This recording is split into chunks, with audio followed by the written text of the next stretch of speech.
As coisas estão começando a ficar sérias aqui na América do Sul. Há alguns dias, o The New York Times publicou uma matéria bombástica, a de que o governo Trump autorizou secretamente a CIA a conduzir ações secretas na Venezuela. Na hora era uma manchete, mas com a tensão militar aumentando drasticamente nos últimos dias, com navios e tropas na região, aquela autorização secreta, ao que tudo indica, se transformou em um sinal verde. A caçada final a Nicolás Maduro, pelo que se comenta em Washington, foi oficialmente autorizada e está em andamento. Antes de começar, um bom dia e uma ótima semana para todos. Eu sou Jonas Augusto. Se você é novo por aqui, te faço um convite. Se inscreva no canal para receber novos conteúdos e já clica no like para ajudar o canal. Vamos lá, porque a notícia que o The New York Times trouxe não é apenas mais uma manchete sobre a crise na Venezuela, ela é, ao que tudo indica, a peça que faltava para a gente entender o que está prestes a acontecer na América do Sul. A reportagem confirmou, com base em fontes do governo americano, que o presidente Donald Trump assinou uma autorização secreta, um documento que no jargão da espionagem é chamado de Presidential Finding.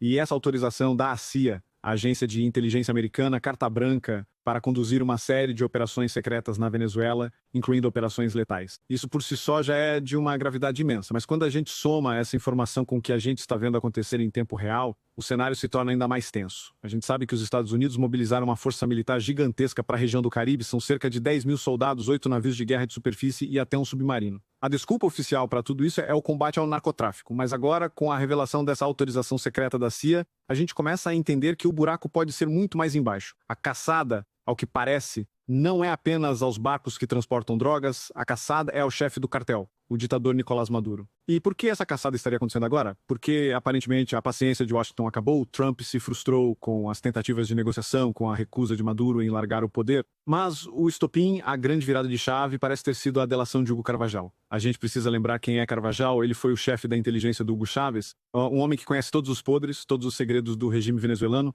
e ele, agora sob custódia americana, estaria entregando documentos que mostram como a ditadura venezuelana, através do narcotráfico, criou uma verdadeira indústria para financiar partidos e líderes de esquerda em toda a América Latina. E nesses documentos, segundo se comenta, estariam os nomes de figuras como Evo Morales, Gustavo Petro e outros líderes de esquerda. Com essa prova do crime nas mãos, o que o Trump teria feito? Ele teria ligado o sinal verde. Ele entendeu que o problema da América Latina, a instabilidade, a corrupção, a violência, tudo isso tem uma raiz comum. O dinheiro sujo do narcotráfico que financia a esquerda. E para cortar o mal pela raiz, ele precisaria ir na fonte, na cabeça da serpente, que hoje é o regime de Nicolás Maduro. O desespero do Maduro é a maior prova de que a ameaça é real. Ele sabe que não é um blefe. Ele está, segundo as informações, completamente paranoico, dormindo cada noite em um lugar diferente, sem usar celular, com medo de ser explodido por um míssil ou capturado por um comando americano. A gente viu aquele vídeo patético dele tentando falar em inglês, pedindo por paz. É o retrato de um homem que se achava o rei do continente e que agora se vê encurralado sem ter para onde fugir. Ele sabe que nenhum de seus antigos aliados poderosos vai sair em sua defesa. A China está no meio de uma guerra de tarifas com os Estados Unidos e não vai arriscar piorar sua situação para salvar um ditador de quinta categoria. A Rússia está atolada até o pescoço na sua própria guerra com a Ucrânia e não tem recursos nem capital político para comprar uma briga dessas. E os seus vizinhos na América Latina, a maioria deles está torcendo para que ele caia. O único que ainda esboça alguma defesa é o Lula, mas a gente sabe que é uma defesa da boca para fora, motivada pelo pânico de ser o próximo da lista. E essa nos leva à segunda parte do que parece ser o golpe de mestre de Trump, a estratégia para acabar de vez com a esquerda na América Latina. O primeiro passo é asfixiar a Venezuela. E o segundo passo, que já está em andamento, é ir para cima dos outros sócios do clube. E o próximo da fila é o presidente da Colômbia, Gustavo Petro. A Colômbia, como a gente sabe, é um dos maiores produtores de drogas do mundo. E o Petro, desde que assumiu, tem sido acusado de fazer vista grossa para essa produção, de incentivar o narcotráfico. O que o Trump fez? Ele foi para as redes sociais e mandou um recado direto, um ultimato. Ele disse que o Petro é um líder do narco, que não faz nada para deter a produção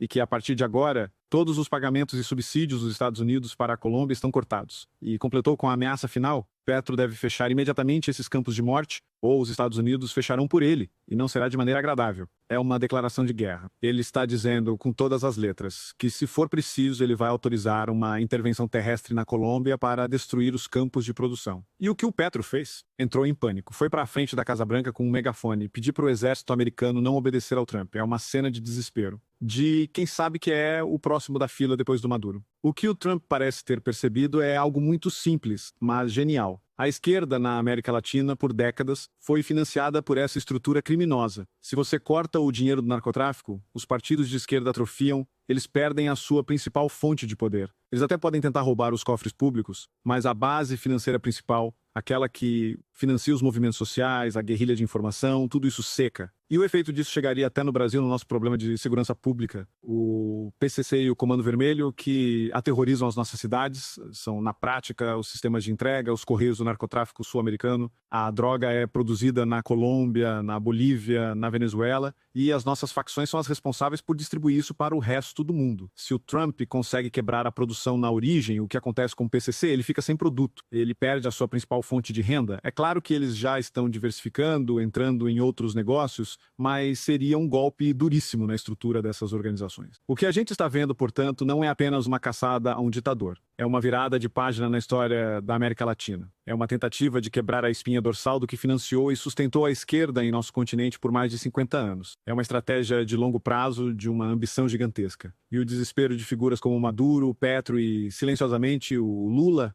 é a prova de que eles sabem que, dessa vez, o jogo é para valer. E a grande preocupação da esquerda, o maior medo deles não é que o Maduro seja explodido. Pelo contrário. O maior medo deles é que ele seja capturado com vida. Porque se o Maduro for pego e levado para os Estados Unidos, ele vai fazer o que todo criminoso nessa situação faz. Ele vai delatar. Ele vai abrir a boca e contar tudo o que sabe para tentar diminuir a sua pena. E o que ele sabe pode implodir o PT. Ele pode entregar os nomes, as datas, as contas, as provas de como o dinheiro do narcotráfico venezuelano supostamente irrigou as campanhas e os bolsos de políticos brasileiros. É por isso que a situação é tão perigosa que a gente pode até cogitar a hipótese de que a vida do Maduro hoje corre mais risco nas mãos de seus próprios companheiros do que nas mãos da CIA, porque para eles o Maduro vivo e falando é um perigo muito maior do que o Maduro silenciado para sempre. É assim que funciona a lealdade dessa gente. O que a gente está vendo é um jogo de xadrez de mestre sendo jogado por Trump. Ele está